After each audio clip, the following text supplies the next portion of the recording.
I was driving back from my friend Alex's house late at night. I couldn't tell you the exact time, maybe around 2 or 3 in the morning. My place was about 20 minutes away. The rain was pouring, and with no streetlights, the road was nearly pitch black. I drove carefully, not wanting to miss a turn. At a traffic light, I saw a silver sedan pulled halfway into the intersection.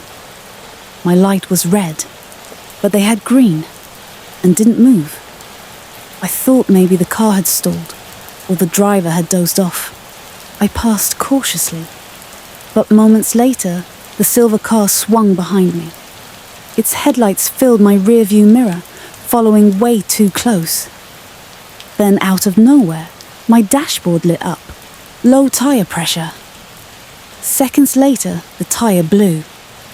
I was forced to pull over, and the silver car stopped behind me. 3 men jumped out. One aimed a gun at me, another smashed the rear window, and within seconds they dragged me onto the soaked pavement. Oddly, what I remember most wasn't the gun or the blows. It was how cold and wet the ground felt against my face. Then they were gone. My phone was missing and my car was wrecked. The police later discovered tire spikes laid across the intersection. An ambush. I'm 24 now, living with my little dog Milo. One rainy evening, around 8 p.m., Milo grew restless, scratching at the back door. I let him out, but within seconds he bolted back inside, terrified. For the next half hour, he kept staring at the windows, tracking something I couldn't see. Then he froze and growled at the glass behind me. I turned, and a man's face was pressed against the window, staring in. I screamed and the figure darted away into the rain. Later that night, Milo woke me again, growling at the bedroom door. I heard voices downstairs, 2 men moving through the house. Holding Milo, I whispered to 911 as footsteps climbed the stairs. One of them called out, "We're not here to hurt you. We just want to talk." I shouted back that the police were on the way. One set of footsteps retreated, but the other lingered, breathing just outside the door. Moments later, sirens grew louder. I heard hurried steps rushing out of the house, but I never heard that second man leave. Police found wet footprints and an open window. No suspects.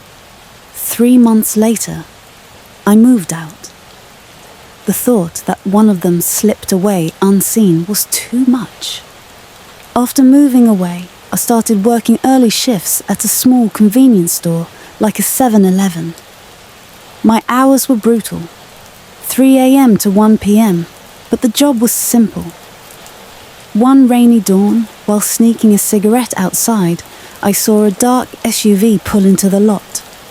Expecting a customer, I went back inside, but no one came.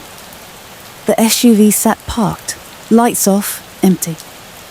30 minutes later, I was hauling trash out, back when I noticed the neighbouring shop's rear door slightly open, though its lights were off. I called out, "Hello?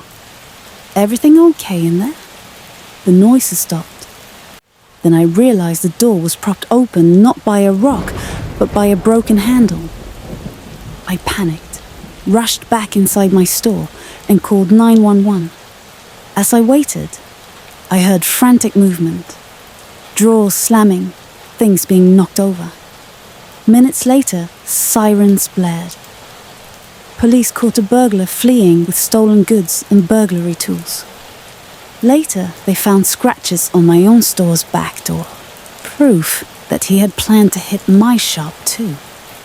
If the cops hadn't arrived when they did, I don't want to imagine what might have.